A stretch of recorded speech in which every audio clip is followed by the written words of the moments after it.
एक और बात बड़ी लोग पूछने लगे, कहते जी गाय की होती है, भैंस की भी होती है कि नहीं? चलो जी, अब नई बात निकल आई। हदीस पाक में लफ्ज आया ऊंट का। नबी पाक ने फरमाया बकरा 1 साल का, गाय 2 साल की, ऊंट 5 साल का। हदीस में लफ्ज आ गया ऊंट का। अब को बंदा कहे पहले बताएं नारका के मादा का, तो मैं किधर से आपको हदीस निकाल के दूं जिसमें नार भी और मादा अलग-अलग हो? हदीस पाक में जिक्र आ गया दुम्बे का, मेंढे का। अब बाकी जो सारे जाग रहे हैं ना, अब गौर फरमाएं, बाकी एक बकरा है, एक चतरा है, एक दुम्बा है, एक देसी बकरा है, एक पहाड़ी बकरा है, तो लहदा लफ्ज कहां से निकाल के दिए जाए? ये सारी अनवा हैं, अकसाम हैं, नौ हैं। इसी तरह भैंस भी गाय की एक किस्म है।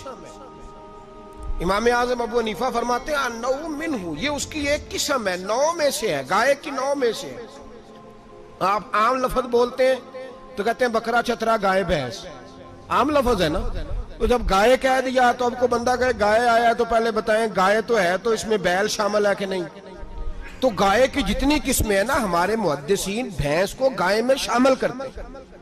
भैंस गाय की एक किस्म है। तो नबी पाक सल्लल्लाहु अलैहि वसल्लम ने जब गाय का लफ्ज इस्तेमाल किया तो भैंस उसके अंदर आ गई।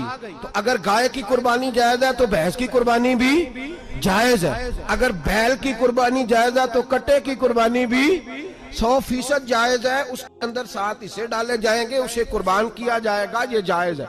अगर आप सही लफ्ज निकाल के दिखाने को कहेंगे तो फिर तो बड़ी चीजों में लोग उलझ जाएंगे।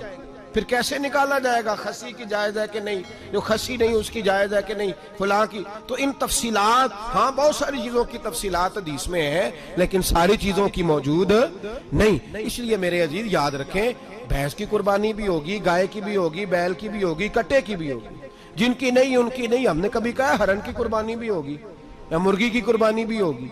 तो हदीस मुबारका के अंदर जो चीजें मौजूद है उनकी जितनी इकसाम है उन सब की कुर्बानी करना हाँ जायज है। और मेरे नबी पाक सल्लल्लाहु अलैहि वसल्लम ने फरमाया जानवर खूबसूरत हो, लंगड़ा ना हो, काना ना हो, जख्मी ना हो, खूबसूरत जानवर लाओ, उसको ला के ज़िबा करो। लोग कहते हैं चलो उतने पैसे अल्लाह के रास्ते में दे दें, तो ये काफी नहीं काफी।